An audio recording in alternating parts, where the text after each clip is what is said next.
Catcheur. Plutôt 2 fois qu'une. Après, au niveau du gabarit, je vais pas me déshabiller, mais comme vous pouvez le voir, c'est pas du tout le même que celui qu'on a interviewé cette semaine. Enfin, quand je dis cette semaine, tout est relatif. Et du coup, moi, je suis franc avec mes abonnés, tu vois, et on a fini le montage que cette semaine. Mais ça, il fallait pas le dire, ça. Ah, fallait pas le dire. Bah, tu coupes au montage alors. Du coup, sans plus tarder, c'est parti pour l'interview d'Olivier Grignon, un des piliers de catch en France, présenté par notre superbe speakerine Abby. En fait, pour la petite anecdote, speakerine, ça veut dire présentatrice à l'ancienne, avec une variante d'anglais. Enfin bref, on s'en fout de tout ça, je sais pas pourquoi je vous raconte ça. C'est parti.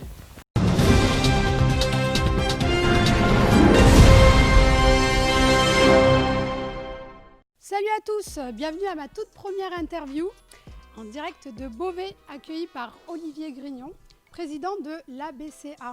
Bonjour Olivier. Bonjour, comment ça va? Ça va bien, merci. J'ai une toute première question. Comment se sent-on quand on est l'un des piliers du catch en France? Forcément le plus vieux, mais aussi j'ai l'avantage d'avoir beaucoup de recul sur le catch et de pouvoir amener mon opinion à beaucoup de clubs et de donner mes idées et de savoir d'où on vient et où on veut aller. Ça me permet d'avoir cette sagesse aussi. D'accord. Vous avez dans le passé travaillé avec Marc Mercier. Aujourd'hui, si vous deviez travailler avec Flash Gordon par exemple, serait-ce une chose réalisable? Pourquoi pas? Il n'y a que les imbéciles qui ne changent pas d'avis.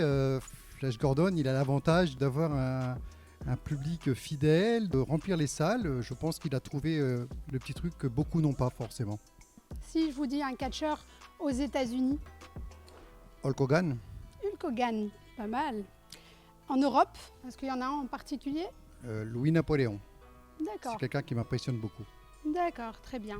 Maintenant, on va parler un peu du Covid et que vous assumiez pas mal de tâches avec votre travail comme ambulancier à Beauvais. J'ai la double casquette, je suis président de l'ABCA, mais je travaille aussi à l'hôpital de Beauvais.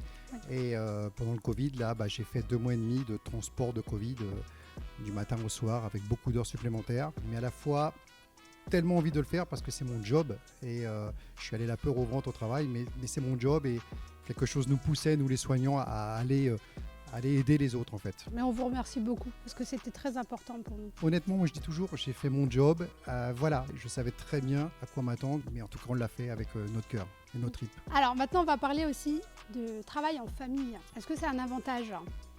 Alors c'est un avantage, ça a aussi beaucoup d'inconvénients, parce que en famille, je mets la barre très très haute en fait. Si je prends le cas de Camille, je l'ai entraînée 3 fois plus que tous les autres. Je veux pas qu'on dise qu'elle gagne sa place parce qu'elle est la fille d'eux, je veux qu'elle gagne sa place parce qu'elle sait catcher, voilà, c'est tout.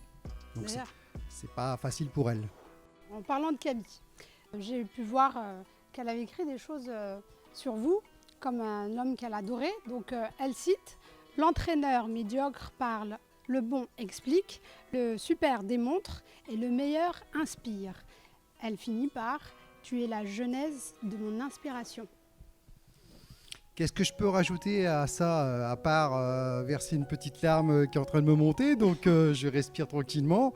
Je peux rien rajouter à ça, Camille. Je l'ai poussée dans ses retranchements, je l'ai formée à haut niveau. Maintenant, il faut qu'elle vole de ses propres ailes. Et vous avez aussi sa jumelle, Justine, qui dit sur les réseaux: le premier amour de ma vie, mon papa, est le seul qui restera à jamais véritable et éternel. Avez-vous quelque chose à lui dire? Bien sûr, je suis l'amoureux de sa vie. C'est moi son papa, je serai toujours sur l'amour de sa vie. Justine, elle sait ce que je pense, quoi. C'est ma petite fille. Donc voilà. J'ai pas grand-chose à dire parce que c'est un petit côté personnel, ça. Si je vous dis: le charme d'un homme n'est pas son physique ou encore son matériel, c'est toute l'importance qu'il donne à la femme qu'il aime. Ça vous parle? C'est moi qui ai partagé cette publication, c'est parce que j'ai tout donné à ma femme et elle me l'a bien rendu. Elle a toujours été à côté de moi, je lui dois tellement, mais tellement, voilà. Merci à tous de nous avoir reçus et merci à vous, Olivier Grignon, de nous avoir consacré et donné de votre temps. Merci à toi et je te souhaite une longue carrière surtout. Alors voilà, c'est la fin de cet instant interview. N'hésitez pas à liker, partager et commenter. En attendant, je vous souhaite plein de bonnes choses, que du bonheur. Ciao.